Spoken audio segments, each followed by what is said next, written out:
Halo guys, nama gue Gibran. Halo, gue Yova. Halo, gue Angga. Halo, gue Raihan. Halo guys, nama gue Alif. Dari Tapi. Jadi kita di sini bakal ngejelasin tentang mitigasi bencana. Lu semua tahu nggak sih mitigasi bencana itu apa?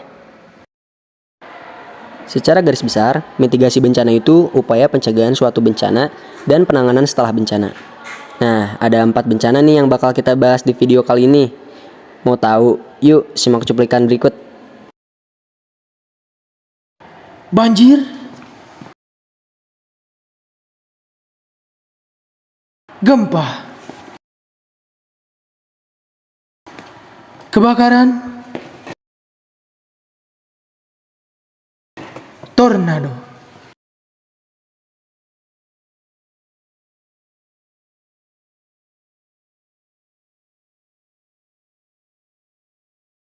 Akhir-akhir ini, kota Bandung sedang dilanda dengan musim hujan.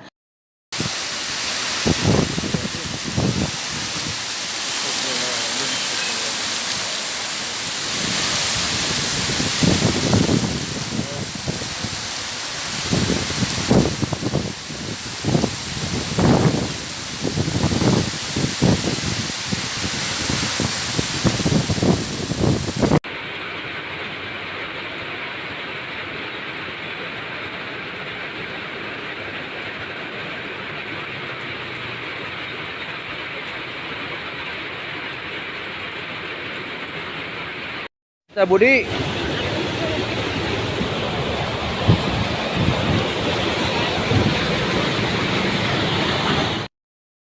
Di beberapa tempat di Bandung, kerap terjadi banjir yang menyebabkan kerusakan jalan, kerugian material, bahkan gak sedikit orang-orang yang kehilangan tempat tinggalnya karena banjir. Sayangnya, orang-orang atau masyarakat sekitar masih kurang kesadarannya. Akan apa?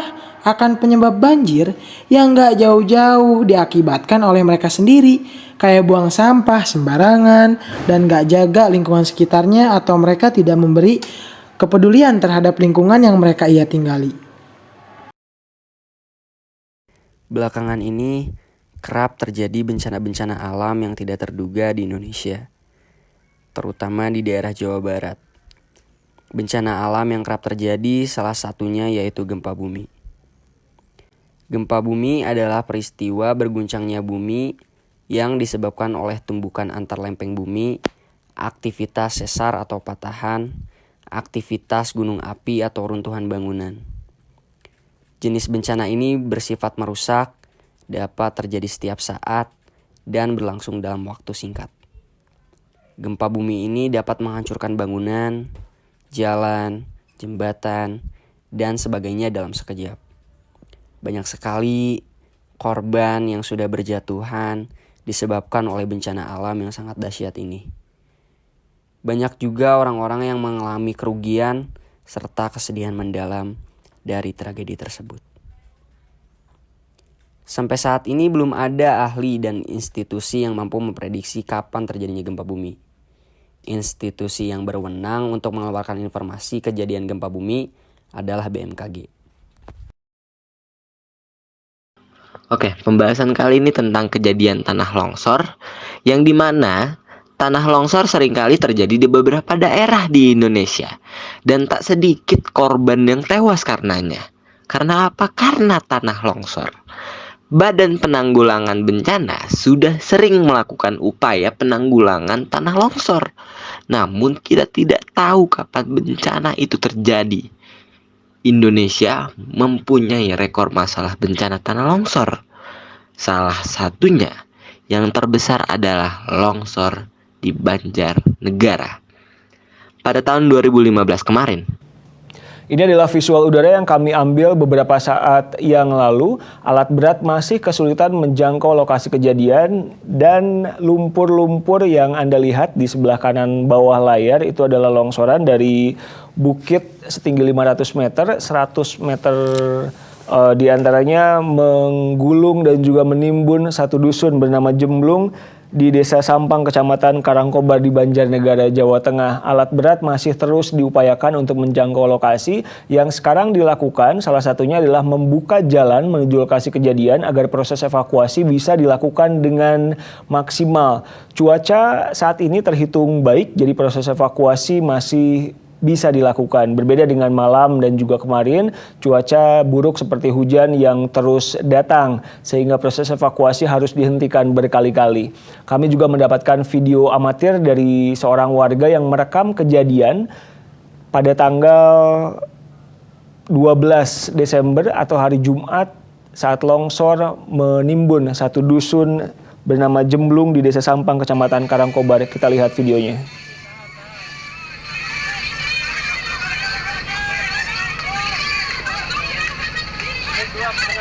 Tanda merah ini menggambarkan lumpur tanah yang ambrol menimbun satu dusun yang di bawahnya ada puluhan rumah warga. Seketika warga panik mengetahui kejadian berlangsung dan beberapa berlari karena longsor tidak hanya terjadi di tempat tanda merah itu kami tempatkan, tapi juga longsor dan juga bencana terjadi di sejumlah titik lain. Ada jalan yang sempat terputus juga, saudara.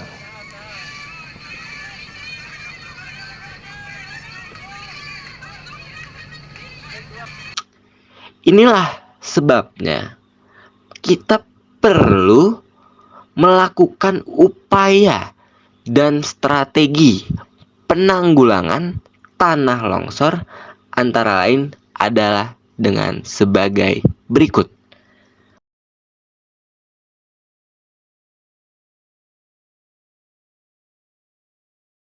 Pertama, menghindari pembangunan pemukiman di daerah di bawah lereng yang rawan terjadi tanah longsor. Banyak tuh yang bikin rumah, bahkan bikin warung itu di bawah lereng yang rawan terjadi tanah longsor.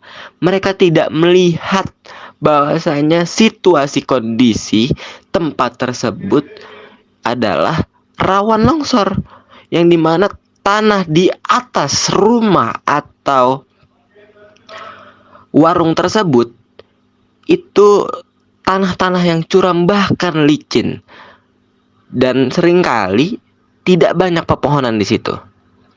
Yang kedua, mengurangi tingkat keterjangan lereng dengan pengolahan lahan tersarengi di kawasan lereng.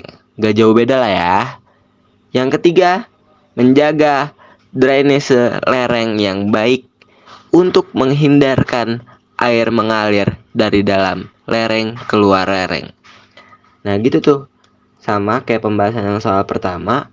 Karena tanahnya yang curam, tidak banyaknya pepohonan, secara otomatis tidak ada akar, jadi air mudah turun dan akhirnya mudah juga longsor. Yang keempat, pembuatan bangunan penahan supaya tidak terjadi pergerakan tanah penyebab longsor. Banyak orang yang bikin rumah dan sebagainya itu asal buat rumah, tapi tidak memikirkan bagaimana apabila nanti suatu saat nanti itu ada bencana alam. Nah, lagi-lagi banyak tuh yang nggak memikirkan pondasi rumah. Bangun asal bangun, yang penting diri kita bisa tidur. Yang kelima, penanaman pohon yang mempunyai perakaran yang dalam dan jarak tanam yang tidak terlalu rapat, diantaranya diseling-selingi tanaman pendek yang bisa menjaga drainase air. Banyak banget kok pohon-pohon yang bisa menahan atau menopang air. Salah satunya adalah pohon pisang, pohon bambu, kalau ada duitnya pohon jati. Yang keenam, relokasi daerah rawan longsor. Meskipun butuh dana besar, ini adalah upaya penting yang harus dilakukan pemerintah ketika ancaman bencana bisa merenggut nyawa dan kerugian yang besar. Untuk pembangunan rumah, itu juga kita harus melihat situasi kondisi lahan sekitar dan sebagainya. Begitulah pokoknya ya. Seperti tanah yang datar, bukan seling, apa ya bahasanya, ada jarak, misalnya dari antara perbukitan dan lahan perumahan. Yang ketujuh, warning system atau teknologi peringatan bencana longsor dengan menciptakan alat-alat pendeteksi pergerakan tanah yang beresiko akan longsor di daerah-daerah longsor itu sendiri. Peringatan sebelum longsor bisa dilakukan kepada warga untuk melakukan tindakan mitigasi bencana. Nah, kalau ngomongin tentang warning system atau teknologi peringatan, itu biasanya banyak tuh di daerah-daerah yang kayak gitu. Ada posko atau pos, biasanya ada di daerah-daerah yang memang rawan longsor atau rawan bencana ya, karena kita lagi ngebahas longsor. Itu entah punya warga sekitar yang memang inisiatif untuk membuat warning system atau teknologi peringatan bencana, atau memang BMKG itu sendiri yang membuat pos atau posko bukan tentang soal peringatan bencana tersebut. Nah, upaya penanggulangan tanah longsor seperti halnya banjir harus terintegrasi antara tindakan masyarakat yang bermukim di area rawan longsor dengan pemerintah setempat. Oke, kita lanjut ke pembahasan yang lainnya. Ya, pembahasan kali ini tentang tornado. Tornado atau angin puting beliung tampak seperti sebuah corong raksasa yang berputar dengan cepat. Ujung corong yang berputar cepat itu mencapai tanah dan menghancurkan apa saja yang dilewatinya. Ujung atas corong yang berputar itu tampak seperti topi besar yang terdiri dari awan berwarna gelap. Tornado terbentuk apabila angin yang berhembus dari arah berbeda bertemu di atas awan dan mulai memutar awan itu makin lama makin cepat. Udara panas yang naik dari permukaan bumi ikut terbawa putaran, dan itulah yang mengakibatkan tornado. Tornado disebabkan oleh pola cuaca dan angin. Pada musim semi, udara yang hangat bergerak ke utara dan bercampur dengan angin dingin dari utara. Pada musim gugur, sebaliknya yang terjadi, angin dingin dari utara bergerak ke selatan dan bercampur dengan angin yang lebih panas. Sudah banyak bencana alam yang terjadi di Indonesia belakangan ini. Sudah banyak pula korban jiwa yang berjatuhan.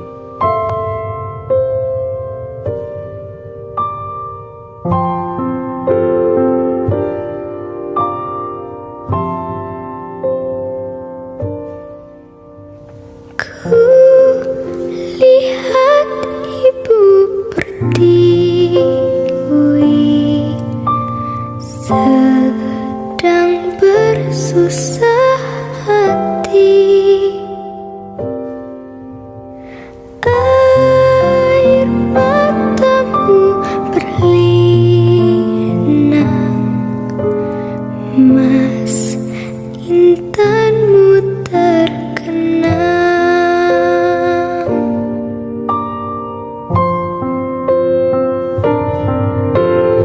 Hutan, gunung, sawah, lautan, simpanan kekayaan. Kini ibu sedang susah merintih dan berdoa.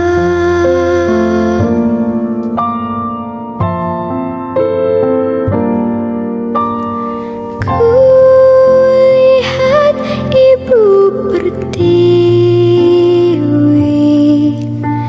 sedang bersusah hati.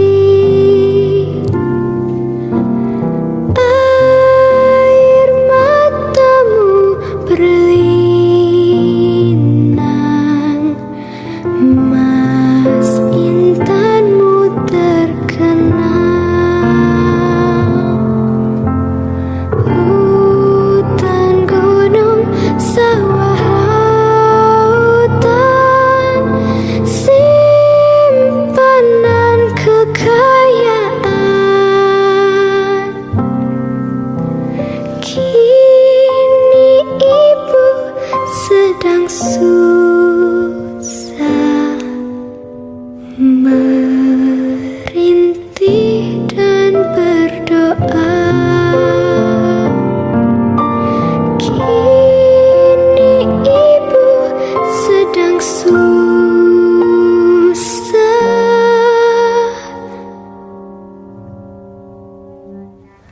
merintih dan berdoa.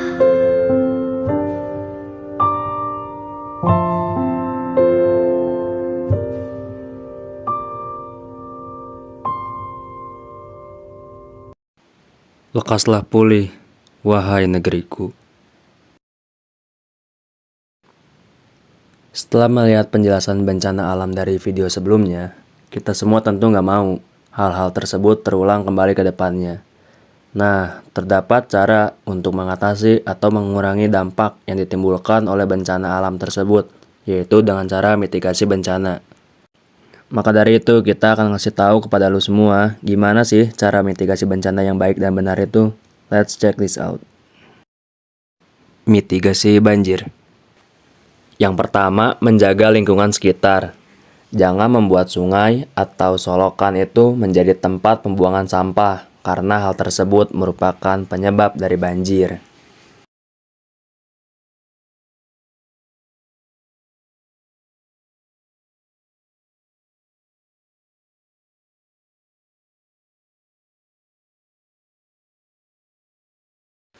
Yang kedua, hindari membuat rumah di pinggir sungai. Saat ini banyak nih warga yang sembarangan ngebangun rumah di pinggiran sungai. Padahal hal tersebut itu sangat membahayakan bagi mereka sendiri. Yang ketiga ada reboisasi. Dan yang keempat, itu yang paling sering disebutin, itu adalah buanglah sampah pada tempatnya. Selanjutnya adalah mitigasi gempa. Yang pertama yaitu berlindung di bawah meja.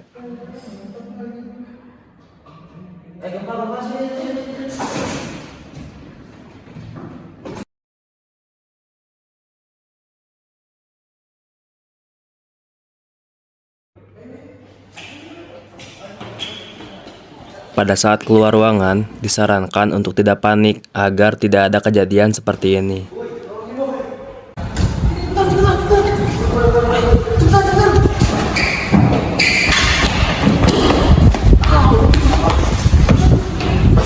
Yang kedua, berlindung di dekat pilar.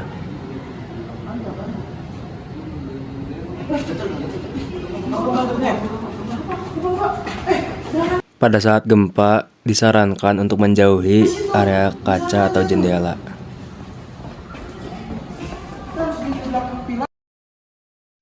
Yang ketiga adalah evakuasi menggunakan tangga darurat.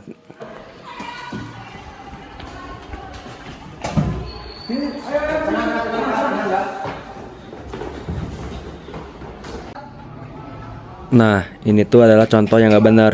Seharusnya saat gempa itu fokus untuk menyelamatkan diri, bukan untuk mendokumentasikan diri.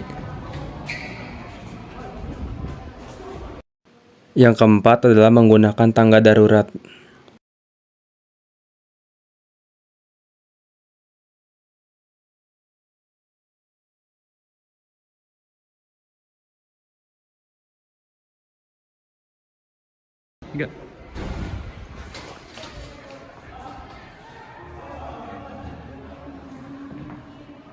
Pada saat gempa, disarankan untuk tidak menaiki lift.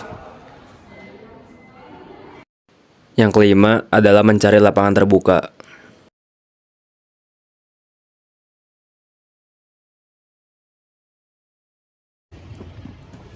Adegan ini jangan ditiru ya.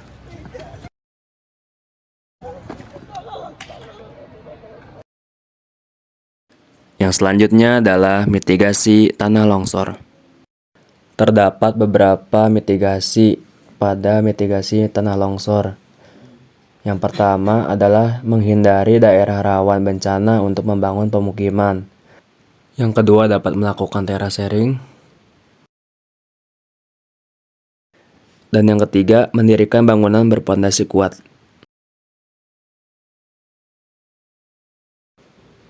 Lalu ada mitigasi angin topan.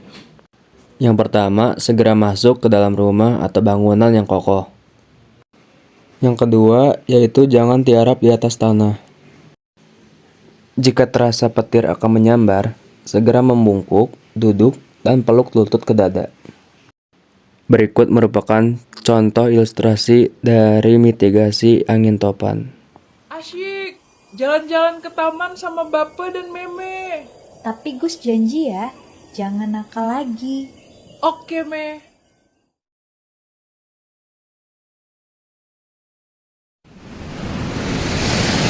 Wah! Tiba-tiba anginnya menjadi sangat kencang. Ayo kita ke tempat yang aman. Lari!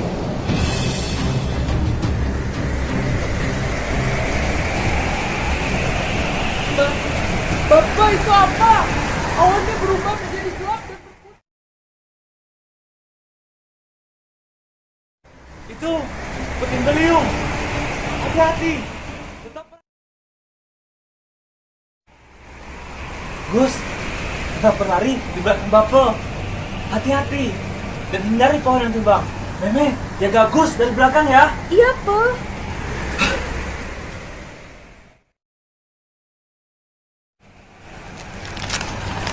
Apa? Hei, ayo ke sini.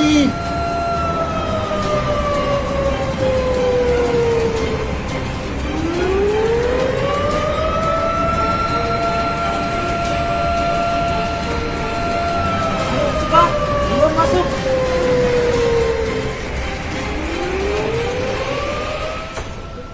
Gus tidak apa-apa. iya, Me, tapi Gus takut.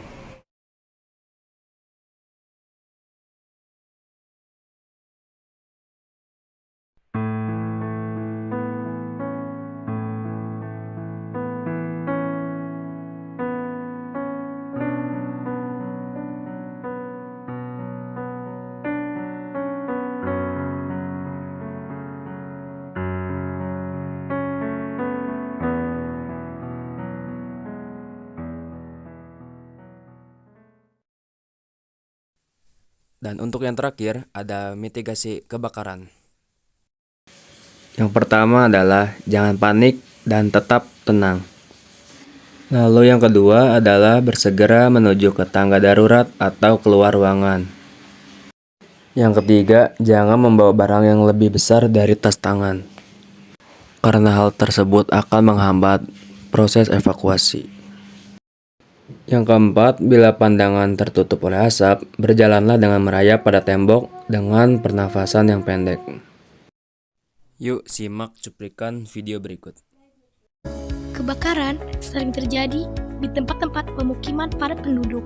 Tak jarang, kebakaran yang menghanguskan rumah-rumah warga juga menelan korban jiwa.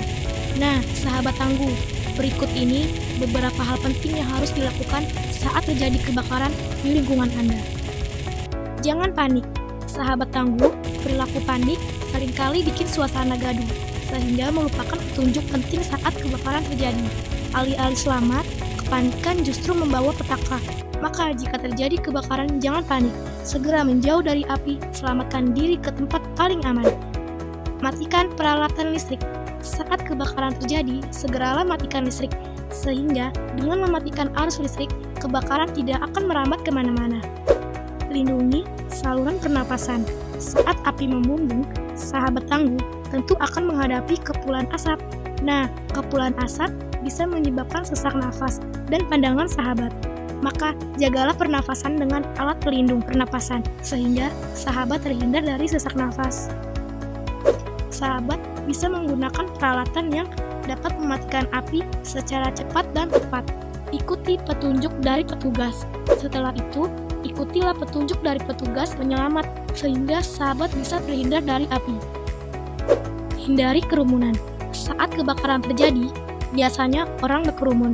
Nah, sebaiknya sahabat jangan ikut-ikutan ya, sebab dengan berkerumun, selain akan menyusahkan petugas pemadam kebakaran, resiko akan terjebak api juga besar, apalagi jika kerumunan itu panik. Demikian ya sahabat tangguh, bila terjadi kebakaran, sampai jumpa. Nah, gimana nih penjelasan mitigasi bencana dari kami, dari Ripuh Tapi Puguh? Apa kalian udah mengerti? Tentu saja pasti ngerti dong. Kami harap dengan adanya video mengenai mitigasi bencana ini dapat membantu menyelesaikan permasalahan kalian semua tentang gimana sih mitigasi bencana yang benar itu. Gue beserta tim Ripuh Tapi Puguh mengucapkan terima kasih dan see you on the next video. Bye bye.